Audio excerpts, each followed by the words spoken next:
Good afternoon, scholars and staff. Welcome to MBNews. I am your host, Miss Moreno, and here with me is Areli. Say hi, Areli. Hi. It has been 2 months since the shelter in home took place. Can you believe that the last time you were in school was March 3rd? Have you been dealing with the shelter in place, Areli? Every morning when I wake up, I check my phone and I see that my friends have texted me, and I think that's what inspires me to, motivates me to keep going, because I get like a message saying hello and I just respond back, and then sometimes I call them and then we chat for a while and then we join the class calls. You are one of the most disciplined students that I have. What motivates you or inspires you to be so disciplined on yourself, because you accept nothing but the best from yourself? I guess it's because I just know that if you try your best and if you make sure to do your work and stuff, it will, at the end, it's worth it. So if you continue to do your work, it's worth it because you get something in return. Or if you don't get something in return, at least you have that feeling that you did something good and that you know that you can continue doing it. A teenage girl in Salinas organized a food drive to sponsor 12 families with food and gift cards. I am proud to introduce our guests from the community. Welcome to MB News. Can you tell us your name? Hi, I'm Aaliyah Castellanos. Thank you for making a difference in our community. Can you tell us about the food drive that you organized? So it all started a couple of weeks ago, and I'm doing a separate program, which it's called Shilonen, and it's basically a process of you becoming a young woman. And one of the challenges that you have to accomplish is community service. And since many places now are shut off and like we can't really do a lot of things for community service, I decided to do a food drive because I know a couple of families in need, and I thought that maybe helping them and helping others can impact them positively, and it can also do my community service hours. So that's where I got inspired. Why did you decide to put together this food drive? I think just seeing a lot of people, like especially in our community, seeing a lot of farm workers and just other jobs that make it a little bit difficult for families to have enough food to support their families. I think that's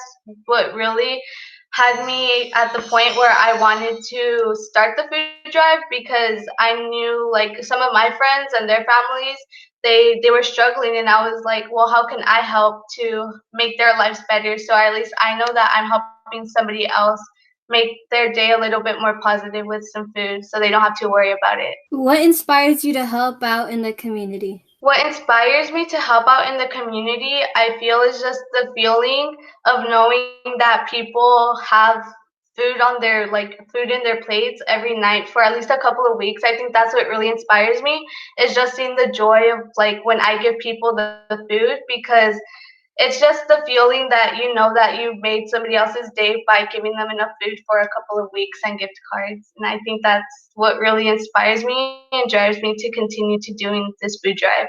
Who is next to you and what does she mean to you? This is my mom. My mom is my biggest supporter, and I feel like if I didn't have her with me in this food drive, then I probably like it wouldn't have been as successful, because my mom, she was one of the people who helped me contact some of like families that we didn't know about, and she also just helped me like guide my way into like organizing it, because I was the main person who thought about the idea, but my mom was one of the other organizers. So she was the one who like helped me with like contacts.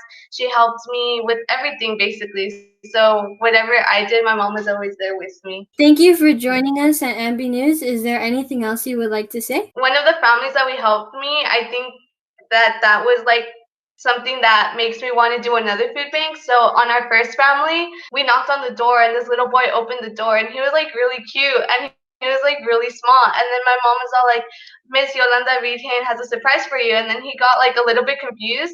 So then we went back to the car to get the food. And then when we came back, his entire family was out there, and when we gave him the food, his little brother started jumping up and down because he saw like all the food, and that just made like that went to my heart a lot, because I don't know. It was such a good experience just knowing that they're able to eat and just seeing the joy in somebody else just really helps me push forward. Our next guest is a third grade teacher from my hometown, Arbuckle, California. Thank you for taking time out of your busy schedule.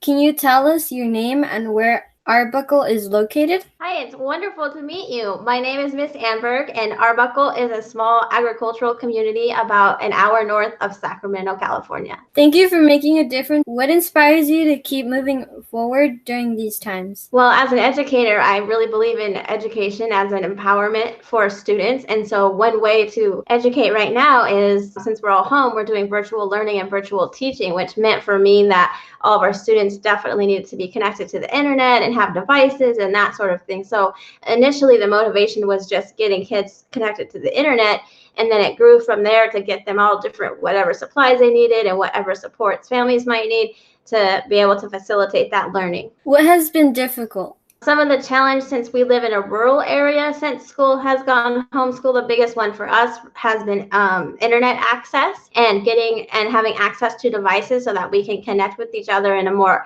visual way and not just through texting or paper and pencil packets and stuff. So initially the challenge was internet. We're overcoming that. And I think just like everyone else in the nation, the challenge has been emotional to see our friends, to see our teachers, and feeling like we're missing out on that. But there have been a lot of bright spots too. And I know that I'm going to call her AJ because that's what I called her in elementary, middle school, and high school. I know that AJ is not saying everything that she's doing. I had actually stopped talking to her, not stopped talking, that's not the word, lost connection after we graduated. And I went on Facebook and started following my elementary and my old high school. And I saw her all over Facebook, going from home to home, dropping off meals, nonstop fighting for all the students' rights. And I was like, whoa, that's, I was proud of that, to see somebody that I went to school with working hard in the community. So that's where that question came from. What's motivating you? Because you don't stop. You keep going and going. I think just a deep commitment to the community that I was raised in and raised my kids in, and just empowering people and giving them voice. So it's especially hard when we go home for coronavirus that some issues that families always struggle with get highlighted during that time. So it was true that people didn't always have a consistent internet access. It was true that people might have had other struggles with work or medical issues or needing some supports, and those get highlighted when we lose that connection. And so my drive is just really to get people empowered, to help them meet their goals.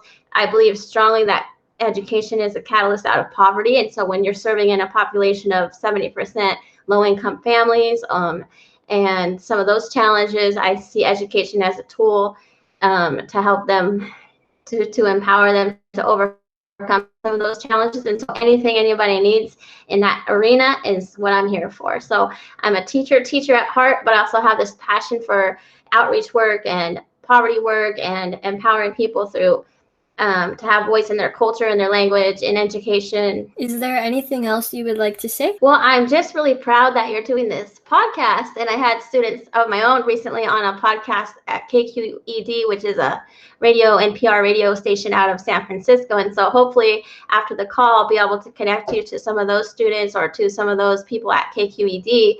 And also just helping everyone realize that students and youth, we are so resilient. So just because we had to go home or we don't get to see our friends, it doesn't mean that we can't learn and grow. And I would just really encourage the youth to seek out resources in your community. You're reaching out like you're reaching out now.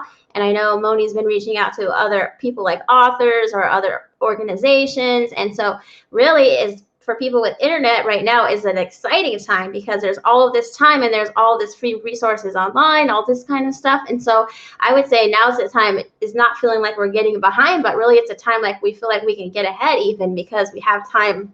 We have time that we wouldn't otherwise have, and we might have access to people we wouldn't otherwise have access to because they're also home. So I feel like just keep going, look for the positive, and I really admire your work. Thank you for joining us from all of us here at MBNews.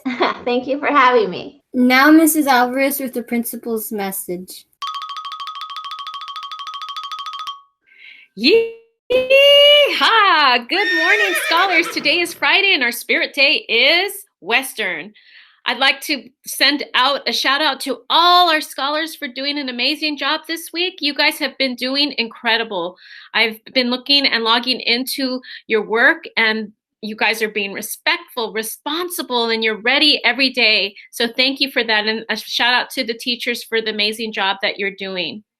Also, this next week is appreciation for classified. Classified staff are secretaries, our custodians, our food service workers, also our aides that are here.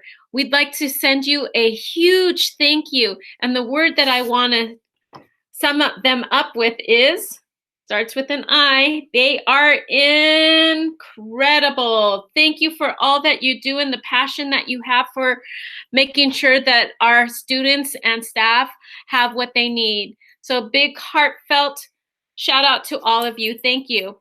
Now I'm going to do the riddle of the week. Are you guys ready? So because it's Western, I thought I'd give you a Western joke. So here we go. How could a cowboy ride into town on Friday, stay 2 days, and ride out on Friday? His horse is named Friday. Get it?